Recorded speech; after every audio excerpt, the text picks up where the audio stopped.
Bonjour. Euh, Nous sommes ici sur le logiciel ou le jeu American Truck Simulator et on va faire une petite comparaison entre les images du jeu ATS et la réalité. Cela en se basant sur un trajet réel effectué par un YouTuber qui est, je pense, Aventure Everyday. Bon, Everyday Aventure, je pense comme ça. Donc, j'essaierai de prendre quelques passages et on va les comparer. Ce sont des tronçons de la route que l'on va comparer à ce que l'on a sur l'ATS, sur le American Truck Simulator. Donc, j'ai fait un voyage, effectivement. Moi, je suis dans mon camion ici. Et j'ai conduit depuis, je sais pas, depuis une ville de l'Utah et en se dirigeant vers Denver, au Colorado, bien sûr. Donc là, c'est la route I-70, donc qui va traverser les Rocheuses carrément le long du Colorado. Et donc c'est parmi les routes les plus vraiment bien faites, quoi. Et qui sont un petit peu revenus très chers parce que vous allez voir que c'est une route à avec une grande partie, voilà, qui est suspendue carrément. Donc là, je compare, je commence à comparer et si vous comparez déjà la première partie, vous allez voir que à partir de Glenwood, je pense, Glenwood Spring, on a des couches qui sont un petit peu obliques et que vous allez le voir, ça correspond bien sûr à ces couches ici. Donc ces couches de roches. Euh, bon, il y a des couches certainement sédimentaires parce qu'elles sont stratifiées. Mais attention, ici, il y a autre chose quand même. Il y a une discordance entre le protérozoïque et le cambrien. Donc là, je vais essayer de voir si ça apparaît bien dans le paysage. Voilà, ça c'est côté géologie si vous voulez. Donc sinon, vous avez la route, le Colorado à droite et on a la route suspendue à gauche. Donc c'était un premier tronçon qu'on peut comparer. Il y a un deuxième tronçon ici, sur la même route bien sûr, qui n'est pas loin. Donc on a essayé de faire un petit peu des tronçons qu'on peut comparer. C'est pas la peine de prendre tout le voyage. Ici, nous sommes dans je pense, le tunnel de Hunjin Lake. Donc, Hunjin Lake, c'est un tunnel que l'on va voir très bientôt. Donc, et remarquez que vous avez toujours, voilà, Hunjin Lake, et vous avez toujours à gauche la route, la partie de la route qui est suspendue. Et nous aurons le tunnel tout de suite et les couches géologiques, bien sûr, les couches, les montagnes, les paysages, disons, tout ce qui est paysage, il correspond bien à des choses qu'on peut comparer, effectivement, qu'on peut voir, remarquer. Ici, l'entrée du tunnel. Retenez bien l'entrée du tunnel. Voilà un bus qui va me doubler ici. Voilà le tunnel à l'intérieur. À la sortie, donc on va pas rester longtemps. Juste à la sortie du tunnel, on va revenir pour faire le tunnel avec, en réalité, quoi, dans une voiture. Ici, nous sommes bien dans un camion, disons, en poids lourd. Là, à la sortie, je vais m'arrêter ici pour revenir avec la voiture. Et voilà la réalité, bien sûr. Vous avez le Colorado à droite. Vous avez l'autre partie de la route suspendue carrément. Elle est construite de A à Z, suspendue comme ça, sur je sais pas, c'est 60 km, quelque chose comme ça que j'avais mesuré une fois. Oui, c'est un petit peu 50 ou 60 km, ça doit être ça. Donc c'est vraiment colossal, quoi. Voilà donc la route, comment elle se présente réellement. À partir d'une voiture, bon, c'est la même chose. Donc on voit très bien le paysage avec les... Et là, j'essaierai de voir un petit peu la discontinuité, enfin la discordance. On va la voir, elle est bien évidente ici. Regardez. Bon, si ça vous intéresse, bien sûr. Bon, ça, c'est la discordance entre le précambrien, à peu près 540 millions d'années. Et là, c'est le protérozoïque, c'est 1,8, je pense, quelque chose comme ça. Oui, 1,8 milliard d'années. Et donc, vous avez pratiquement une grande lacune entre le protérozoïque ici. Oui, c'est 1,8, je ne me souviens pas. Dans tous les cas, c'est bien le protérozoïque ici. Et là, c'est le paléozoïque, la base du paléozoïque, c'est-à-dire le cambrien. Donc là, le tunnel que l'on a vu sur ATS, sur le logiciel, sur le jeu. Et voici le tunnel, comment il se présente. C'est là où le bus m'avait doublé. Bon, ici, c'est une voiture qui nous double. Voilà le tunnel. Et à la sortie, on va essayer de voir un autre tronçon. Bien sûr, donc là, il faut bien préciser certaines choses. C'est-à-dire que, remarquez que le tunnel, tout à l'heure, on l'avait fait en quelques secondes.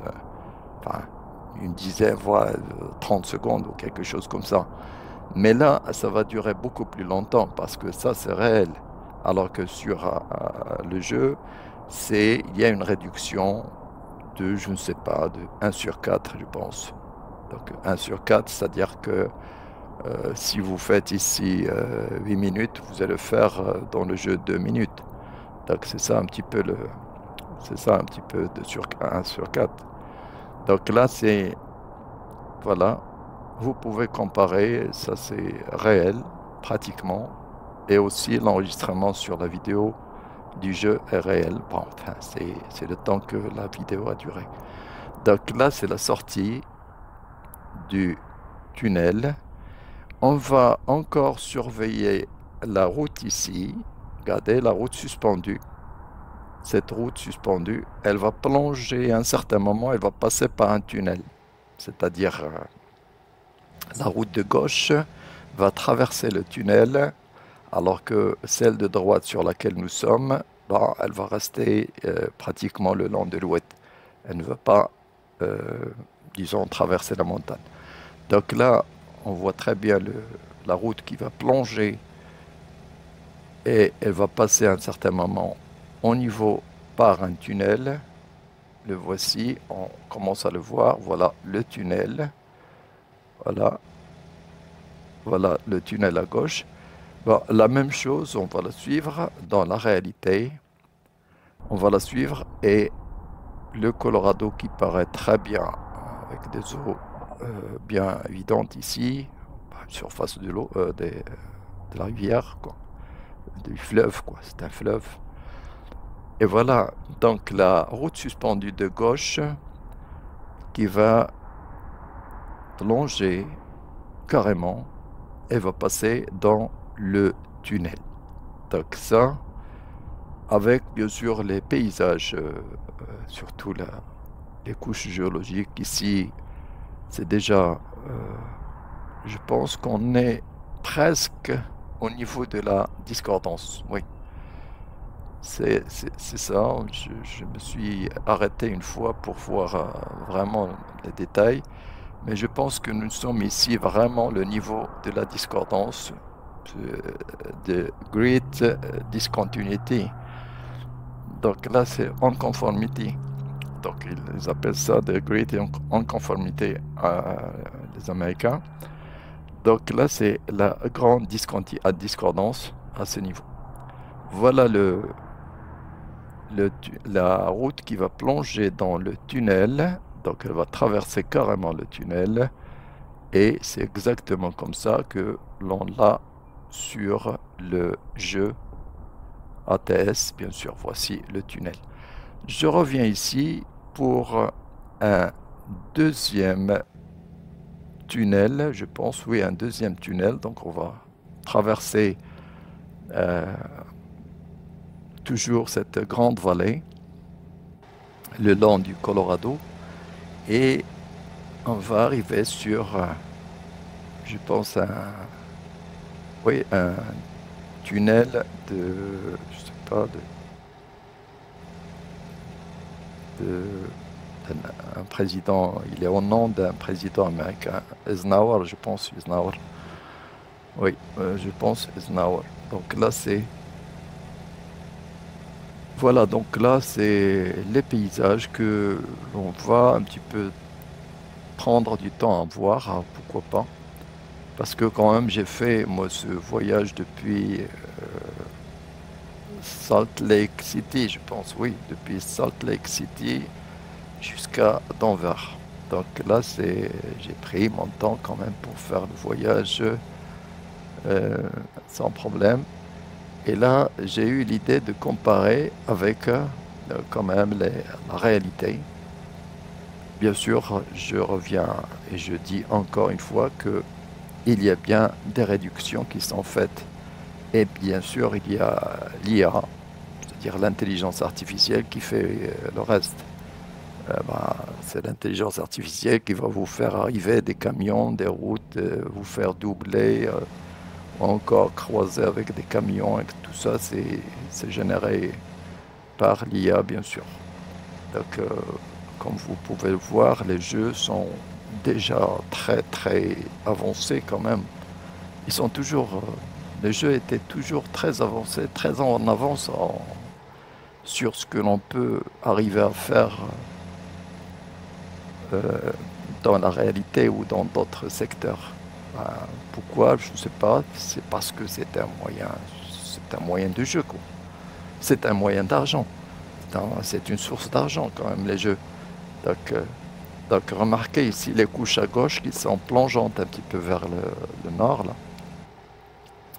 Voilà, on va faire ce virage et puis je pense qu'on va trouver ce tunnel de Eisenhower. Je pense, si je fais pas d'erreur. Donc donc j'ai dit que les jeux ont toujours un, disons, de grandes distances. On avance sur la réalité ou sur ce que l'on fait d'habitude ou sur parfois même sur, disons, les, les administrations et tout ça. Donc, parce qu'on travaille quand même avec de l'informatique. Mais toujours, je remarque que les jeux sont beaucoup plus en avance.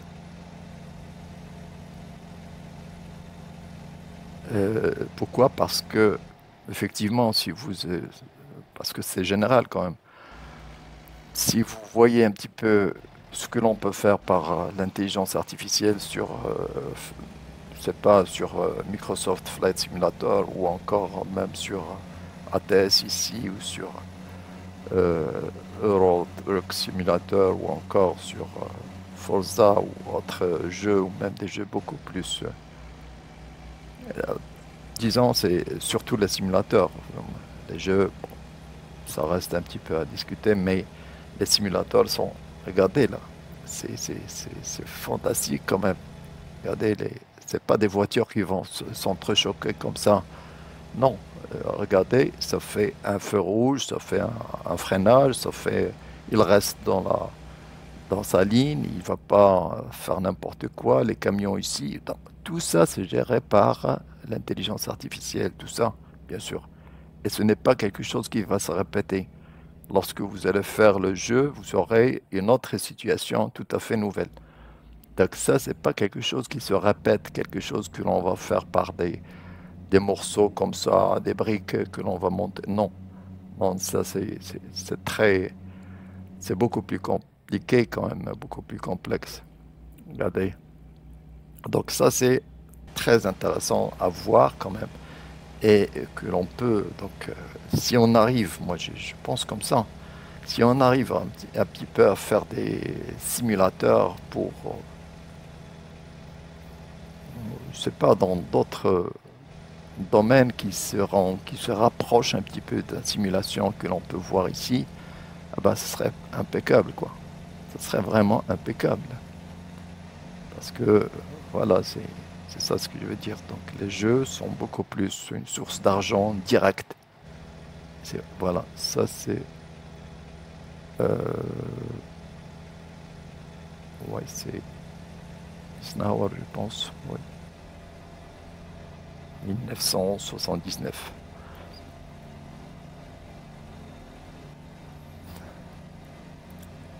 Donc ça, c'est...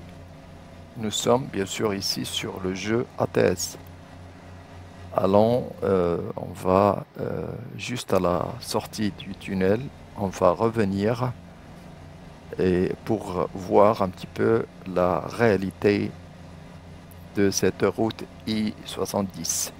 I comme Interstate, je pense c'est comme ça. Inter-État, voilà, ça c'est la réalité. J'ai pas pris tout le parcours, bien sûr, tout le tronçon de la route, mais parce que si c'est long, bien sûr, vous allez faire ça. Il y a une grande distance entre le tunnel de tout à l'heure et le tunnel que l'on va traverser tout de suite.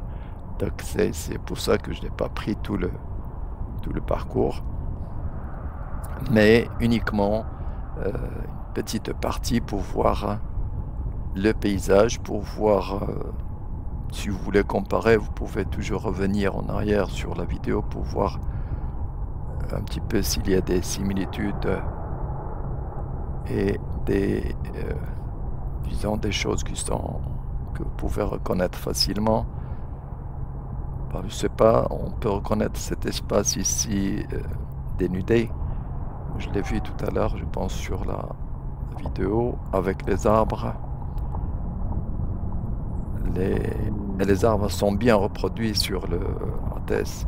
Donc sur le jeu, c'est des pins bien reproduits avec, on dirait, vraiment réel. C'est pas des,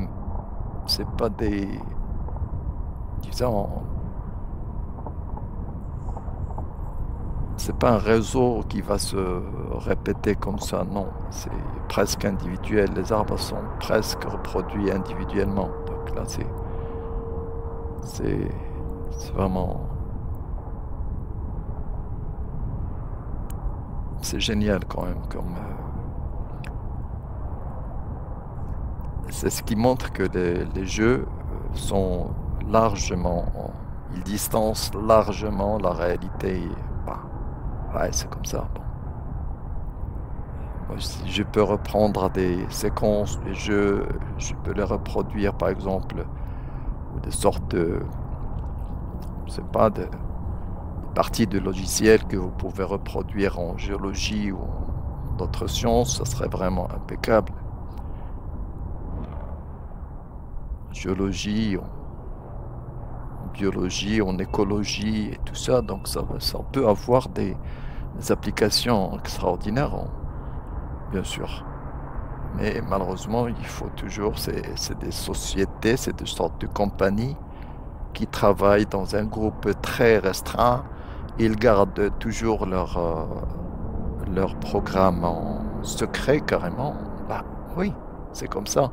Donc c'est de l'argent ça. Donc on va pas vous donner, disons, un programme comme ça à utiliser, sauf rarement. Bon, bien sûr, il y a bien sûr des programmes ouverts que vous pouvez utiliser, mais en général, s'il y a des choses intéressantes, vous les aurez jamais sans argent, sans payer. Donc ça, c'est ça c'est ça ce qui est important dans les jeux. C'est de l'argent. Bon, ça reste secret, pratiquement. J'ai j'ai vu un petit peu ce que racontent les gens qui ont fait Flight Simulator, Microsoft Flight Simulator. Donc, c'est une équipe de d'ingénieurs et d'amateurs et de professionnels. Ils sont plus amateurs, c'est des professionnels français. Eh ben, j'ai vu ce qu'ils racontent là sur le développement, comment ils ont pu développer, comment ils ont pu décrocher déjà le marché de Microsoft Flight Simulator. Et c'est vraiment fantastique tout ça. Et ils apprennent des choses, mais ils avancent un petit peu. Comment ils ont pu évoluer, comment ils ont pu développer tout ça au fur et à mesure. Oui, ça c'est vraiment quelque chose de secret, quoi. Et ils disent ça. Ils disent qu'ils étaient enfermés.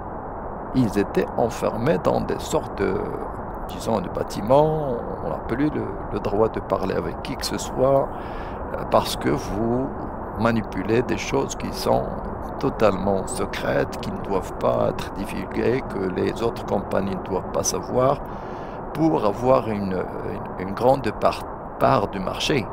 Parce que Microsoft Flight Simulator, bon, lorsqu'il est sorti avec 2020, eh ben, eux, ils parlent de 2020. Effectivement, c'est la grande évolution, quoi.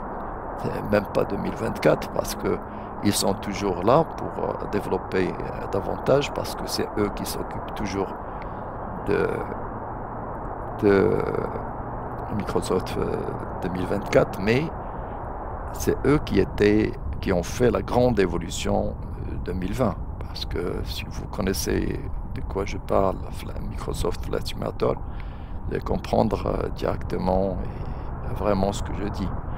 Donc là, c'est un petit peu ATS ici. Moi, je dis ATS.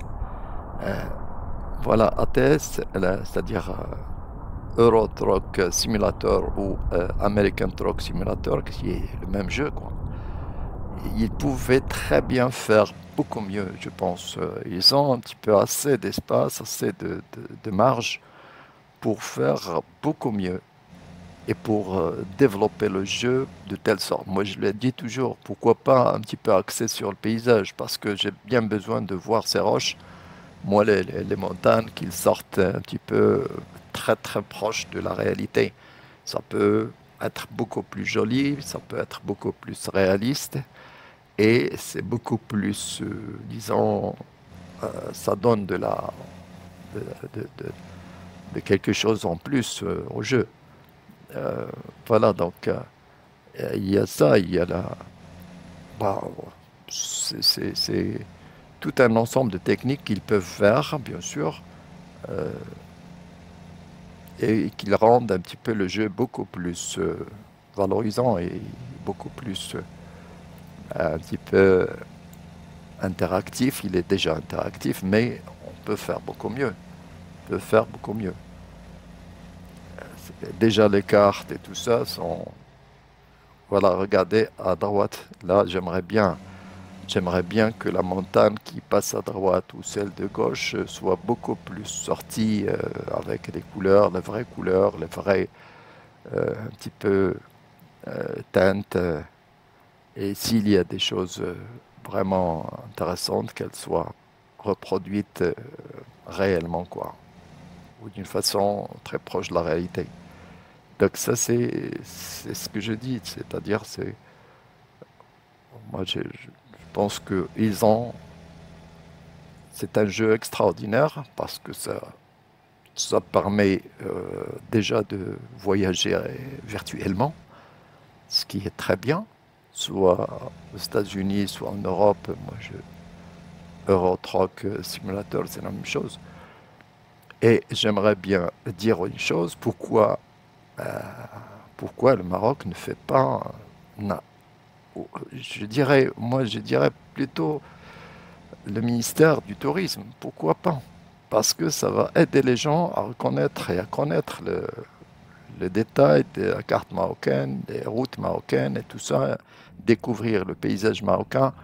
Tout ça, c'est extraordinaire. C'est une et surtout les jeunes, parce que tout ça, ça commence dès les jeunes commencent vraiment très tôt quand même ces sortes de jeux et ils peuvent voir un petit peu l'Afrique, le Maroc surtout, et voir un petit peu les routes à travers, je sais pas, les grandes plaines, les grandes montagnes, etc. Donc pourquoi pas? Parce que là, vous pouvez très bien faire les États-Unis entièrement et vous pouvez faire l'Europe entièrement. Et lorsque vous arrivez au Maroc, vous n'avez pas grand-chose. Et vous avez peut-être la route de Tanger à Rabat, Qanetra, je pense. Ben, c'est ce que j'ai fait, j'avais fait une vidéo là-dessus, ou même deux, entre Qanetra et Tanger et Med. Bon, Tanger Med, il est bien fait, c'est le port Tanger Med. Il y a des erreurs, il y a des bouts de cartes qui sont troués, etc. Donc, tout ça, c'est-à-dire qu'on ne donne pas vraiment de la grande importance ou de l'importance à ce type disons, de distractions qui sont beaucoup plus éducatifs, mais ils sont beaucoup plus aussi, je sais pas, vous pouvez promouvoir beaucoup de choses à travers le jeu. Et pourquoi pas apprendre disons, à conduire, pourquoi pas? On pense, oui, oui, mais c'est déjà une chose. Vous pouvez apprendre à conduire pour les jeunes, quoi. Pour les jeunes ou les gens qui n'ont pas.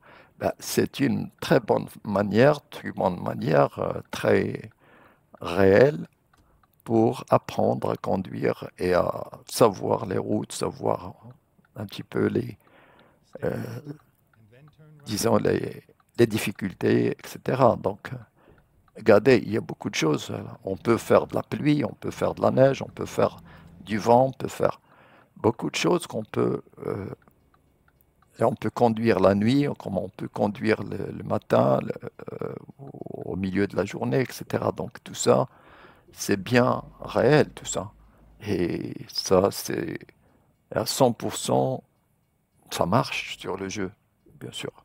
Sur le jeu, ça, tout ça, ça marche très très bien.